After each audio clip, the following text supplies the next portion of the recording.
जिस गंगा जमुनी तहजीब की बात हमारे ये सेकुलर दल वाले आके करने लगते हैं तुरंत ऐसे लोगों को कवर फायर देने के लिए, ये गंगा जमुनी की बात नहीं है, ये तहजीब की बात नहीं है, ये एक विचारधारा, एक ये मानसिकता है जो दारुल हरब को दारुल इस्लाम बनाना चाहती है। ये मानसिकता वालों की खोज करना ज़रूरी है। ये कट्टरता हमें कहीं और नहीं ले जा रही है। और मैं तो कह रहा हूँ नागपुर में दंगे नहीं हुए, एक तरफा हिंसा हुई थी। दंगे तो तब होते जब हिंदू भी रिटेलिएट करते मारते, वो तो हुआ नहीं, पुलिस की तत्परता से वो रुक गया, नहीं तो तीसरा दंगा होता नागपुर का। लेकिन आप ये सोचिए कितनी जहरीली मानसिकता है कि लोग डिक्टेट कर रहे हैं पाकिस्तान से, लोग डिक्टेट कर रहे हैं बांग्लादेश से, उसके फॉलोअर का अकाउंट यहाँ फॉलो किया जा रहा है, और उसके बाद हमारे यहाँ के बैठे हुए सो कॉल्ड सेकुलर दल उसको कवर फायर देना शुरू करते हैं कि इंस्टिगेट किया गया, भड़काया गया, कुरान की आयतें जलाई गई। अरे कुछ नहीं जला था भाई साहब। ये सोच है, ये औरंगजेबी सोच है। और भी वीडियोज़ हैं जिसपे कहा जा रहा है कि रमज़ान, ये तो सिर्फ झांकी है, पूरी पिक्चर बाकी है, रमज़ान ख़त्म होने दो तब बताएंगे। तो इस सोच से, और ये सोच बहुत मजबूत हुई है 4 जून के बाद से, जब देश में लगातार अराजकता फैलाने की कोशिश की जा रही है, कभी ट्रेनों को डिरेल करके, पटरियों पर लगातार बोल्डर्स रख के, कभी संभल वाली घटना पुलिस से एसआईटी पर अटैक कर देना, जिसमें कहीं से धर्म का कोई एंगल इन्वॉल्व नहीं है। वर्ल्ड कप जीतने के, चैंपियंस ट्रॉफी जीतने के जश्न मनाते हुए भीड़ पे हमला करना, और अब ये नागपुर। तो ये कहीं ना कहीं इस औरंगजेबी सोच को ख़त्म करना, इस मानसिकता को सोच ख़त्म करना सब भारतीयों के लिए ज़रूरी है, इसमें चाहे वो हिंदू हो चाहे मुसलमान हो। क्योंकि मैं नहीं जानता हूँ और मैं मानता भी नहीं हूँ कि यहाँ पे इस हिंदुस्तान में 1% लोग भी औरंगज़ेब की औलाद हैं।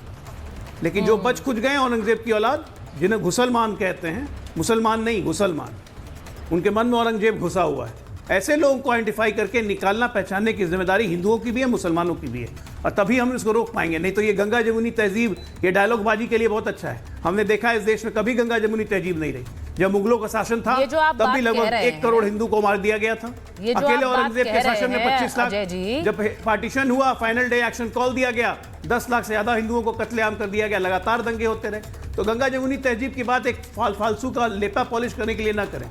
अब अगर सही में मुल्क को और इस देश को मजबूत रखना है तो हिंदू मुसलमान दोनों को मिलकर अकाउंट्स बनाए गए, अजय जी, अकाउंट्स बनाए गए, और उन अकाउंट्स के जरिए अफवाह फैलाने की तैयारी थी कि भाई एक एडिटेड वीडियोस सर्कुलेट किए गए। ये सब अभी तक जो तफ्तीश में सामने आ रहा है, पुलिस कर्मियों का बयान है, उसमें ये सीधे आ रहा है कि एडिटेड वीडियोस डाले गए और झूठ परोसा गया। मैं पहले हाजी जी के पास जा रही हूँ। जरा हाजी जी, जो बात ओवैसी साहब ने कही, वो कैमरों ने कैद की, मैंने वो दिखाई कि कैसे आयतें लिखी थी, चादर जला दी गई, ऐसा कुछ नहीं हुआ है। और जब मुख्यमंत्री सदन में ये बात बोलते हैं तो उस बात पर भरोसा करेगा हर व्यक्ति। तो अगर इसको परोस कर वहां पर आग और लगती, दंगा और भड़कता, तो कौन जिम्मेदार होता है इसका? देखिए, बैरिस्टर असदुद्दीन ओवैसी ने वो एक बैरिस्टर हैं, वो जिस तरीके से बात उन्होंने रखी, बिल्कुल सच्चाई रखी। कितनी वीडियो वायरल है, किस तरीके से उस चादर पे मक्का मदीना लिखा हुआ था, हरे कलर की वो चादर थी, उस पे आयतें लिखी थी, वो सच्चाई थी। सर, आपको ये भी पता है कितने डॉक्टर्ड वीडियोस चल रहे हैं, कितने डॉक्टर्ड वीडियोस हैं हाजी साहब? मैं ये सिर्फ पूछ रही हूं, अगर सदन में राज्य के मुख्यमंत्री एक बयान दे रहे हैं, आप उस पर भरोसा करते हैं कि नहीं करते हैं? फिर इसको आगे बढ़ाएंगे। देखिए, जिस तरीके से जो भाजपा के मुख्यमंत्री हैं महाराष्ट्र के, उनके बयानबाजी और जो उन्होंने सदन में बोला है, हम उसको बिल्कुल भी, वो तो जिस तरीके का डबल स्टैंडर्ड कर रहे हैं, मगर हमने तो वीडियो देखी, हमने वहां के लोगों से भी पता किया। भरोसा करते हैं कि नहीं करते हैं हाजी साहब? सदन में मुख्यमंत्री ने झूठ बोला, आप ये कह रहे हैं? बिल्कुल उन्होंने झूठ बोला। अगर वो सच बोलते तो दंगा किसने किया, कितने दिन से माहौल बनाया जा रहा था औरंगजेब के नाम पर, उनकी कब्र को उखाड़ने के नाम पर, कार सेवा के नाम पर, उन लोगों पर कार्रवाई क्यों नहीं हुई? नितेश राणा और जो उनके टी राजा, जो हैदराबाद से सांसद विधायक चुन के आते हैं, उन लोगों ने किस तरीके की पूरा माहौल गरमाया, कैसे मुसलमानों को टारगेट करने का काम किया, किस तरीके से वहां पर जो है चादर को जलाया हरे कलर की, उसमें सब चीजें। ये सरकार पूरे देश को कश्मीर बना देना चाहती है। हाजी साहब, मैं सिर्फ ये कहना चाह रही हूँ कि सदन में अगर मुख्यमंत्री ने कोई बात रखी है तो उस बात पर भरोसा कीजिए। इस भरोसे को अगर आप हिलने देंगे तो यही तो चिंगारी लगा देता है। वही हुआ, वही वहां हो रहा है। आप यहाँ खुलकर बैठ के कह रहे हैं मुख्यमंत्री झूठ बोल रहे हैं। सर, उनकी जिम्मेदारी है वहां का लॉ एंड ऑर्डर, उनसे सवाल है, और इसीलिए उनकी जिम्मेदारी भी है। उनका घर वहां पर है, उन्हें पता ही नहीं क्या हो रहा है। जब उन्हें पता था ये भड़काऊ भाषण दिए जा रहे हैं, लगातार मुसलमानों को निशाना बनाया जा रहा है उनकी, तो उन पर उन्होंने क्या करा? सर यहाँ पर तो कोई और ही निशाना बनता हुआ दिख रहा है मुझे। यहाँ पर तो कौन निशाना बनता हुआ दिख रहा है, वो तस्वीरों में साफ है। आप कह रहे हैं कि कितना निशाना बना, कौन बन रहा है निशाना? यहाँ किसके चिन्ह देख देख कर हमला किया गया? सुनिए मैडम, 2014 के बाद से जो मीडिया है वो एक तरफा दिखाती है। चलिए 2014 का नैरेटिव भी आ गया, 2014 के बाद नैरेटिव ही बदल चुका है। उनकी भी वीडियो दिखा दीजिए सर। क्या अच्छा नहीं, मैं एक बार अजय जी, मैं आ रही हूँ। अजय जी एक बार बोलना चाह रहे हैं, उसके बाद मैं डीजीपी सर को दिखाएंगी ना। सर आपको लग रहा है कि ये झूठा प्रोपेगेंडा है? आपको वो गालियां नजर नहीं आती, भद्दी गालियां जो भारतीयों को दी जा रही थी उन अकाउंट से जिनको फॉलो कर रहे थे ये दंगाई? और वो भारतीय जब गालियां जिन्हें भारतीयों को दी जा रही थी, तो वो भारतीय आप भी हैं, सिर्फ अजय आलोक नहीं है। देखिए मैडम जी, सिर्फ हर्षवर्धन जी नहीं, वो भारतीय आप भी हैं जिनको गालियां दी जा रही हैं भर भर कर। जो अच्छा सुनिए मैडम, जो हमारे देश के खिलाफ बोलेगा वो मेरा सबसे बड़ा दुश्मन है। लग तो नहीं रहा है सर, करता हूं और लग तो नहीं रहा है, इसके साथ खड़ा हूं।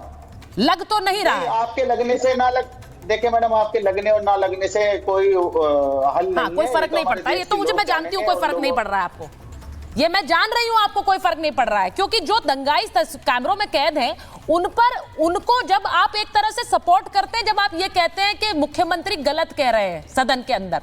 मैं डीजीपी सर के पास एक बार जा रही हूं, फिर हर्षवर्धन जी आपके पास आ रही हूं। डीजीपी सर मुझे एक बात बताइए, मुख्यमंत्री अगर सदन में ये कहते हैं कि ऐसी कोई हरकत नहीं हुई जिसका हवाला दिया गया, मैं ये मानती हूं कि अगर कोई भी आम नागरिक है वो इस पर भरोसा करेगा और करना चाहिए। कुछ नेता इसको लेकर आगे बयान दे रहे हैं जिससे बहुत ज्यादा तनाव फैल सकता है सर। तो चरिता जी, मैं कल अजय आलोक जी के बयान पर आरती के शो में मैं आपका ध्यान आकृष्ट करना चाहूंगा जी। जब उन्होंने कहा कि नागपुर पुलिस ने थोड़ी सी चूक की थी। एक निर्वाचित मुख्यमंत्री सदन के पटल पे अगर बयान दे रहा है, उस पर विश्वास नहीं है तो आपको किस पे विश्वास है? पाकिस्तान पे, बांग्लादेश पे, इंडोनेशिया पे, कहां पर विश्वास है? वो एक निर्वाचित सरकार के मुख्यमंत्री हैं और आप उनको झूठ और इस तरीके के तथाकथित क्वेश्चनेबल आप वीडियोस को आप शाश्वत सत्य मान रहे हैं। और जिस तरीके का हमने कहा, मान भी लीजिए अगर ये वीडियो, ये घटना हुई थी, आपके अधिकार था जाके पुलिस में एफआईआर लिखे, आपने नहीं लिखाई। आपने सोचा कि हम दंगा कर देंगे। लेकिन मेरा आह्वान होगा अजय आलोक जी, पुलिस को निष्क्रिय नहीं, मूक दर्शक नहीं बनना है। आपने 4 एसडीपीआई की जगहों पे, अड्डे पे छापे मारे, हर जगह छापे मार करके आपत्तिजनक वस्तुओं और जो कृत्य हो रहा आपके सामने, मोटरसाइकिल पे देख लीजिए हुजूम इकट्ठा है और इनके जूते पर नजर डालिए। ये जॉगिंग शूज पहने हैं, ट्रैक पैंट्स पहन के पूरी तैयारी में दंगा करने के। काश मैं तो ये चाहता था कि इनकी सेवा बड़ी कायदे से हो जाती और फहीम और टॉप 10 रिंग लीडर्स को भेजिए झांसी या एटा जेल उत्तर प्रदेश, जहां पर इनकी कायदे से इनकी जो है काउंसलिंग होगी। ये भूल जाएंगे दंगे की स्पेलिंग क्या होती है।